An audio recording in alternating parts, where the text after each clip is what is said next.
Qual a opinião dos senhores sobre esse subfatiamento dentro do item 6?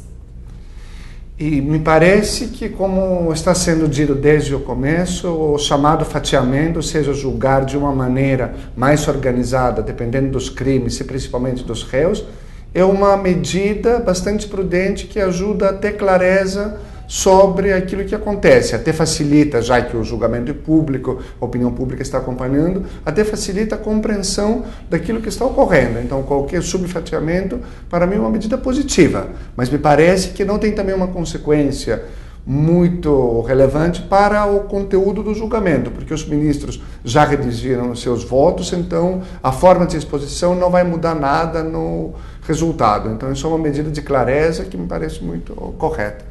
Esse subfatiamento, ele deixou o bloco dos réus do PT para ser julgado perto do primeiro turno das eleições. Isso pode ter algum impacto no pleito? Veja, o julgamento teria que ocorrer em algum momento. Quer dizer, muitas pessoas estavam dizendo até que o fato de ele estar ocorrendo neste ano seria inadequado. Nós temos que lembrar sempre que o Brasil tem eleição a cada 2 anos, né?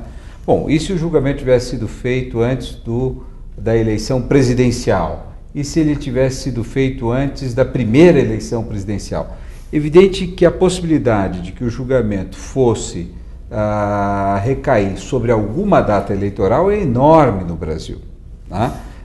Também eu custo a crer que o fatiamento tenha levado a esta coincidência de que aqueles réus que são os réus, vamos dizer, politicamente mais relevantes nesse processo vai ocorrer uma semana antes da eleição. Até porque, quer dizer, houve vários incidentes nesse processo. Os dias mudaram, hora para cá, hora para lá, e nada também não tem nenhuma convicção de que efetivamente nada vai ocorrer a que esse julgamento eventualmente possa ocorrer 2 dias depois da eleição, né? Então, nós temos uma coincidência, essa coincidência, sem dúvida nenhuma, tem um impacto sobre o eleitorado. Quer dizer, hoje eu vi várias pessoas da oposição, não, inclusive o próprio procurador-geral não tem nenhuma relevância. É evidente que o eleitorado está atento e que a condenação desses réus antes da eleição vai ter um impacto sobre a eleição.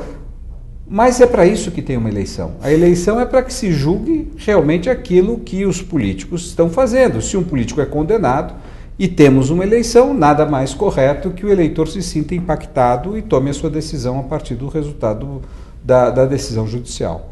Bom, ligando os desvios aos pagamentos da mesada, o ministro relator Joaquim Barbosa iniciou nessa semana de fato o julgamento do mensalão, na opinião de vocês. Isso, por que se diz que essa fatia é de fato o mensalão?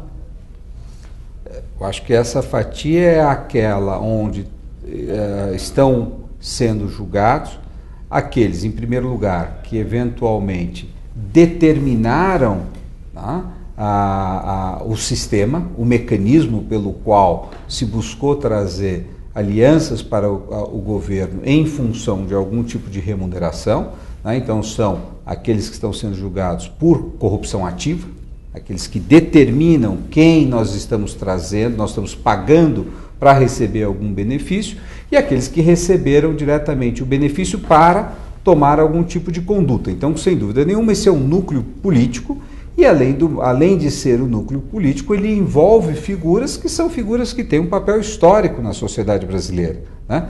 Seja o deputado José Genuíno, que foi um deputado muito importante por muitas legislaturas, seja o deputado José Dirceu, que também é um deputado muito importante, que é uma figura histórica brasileira.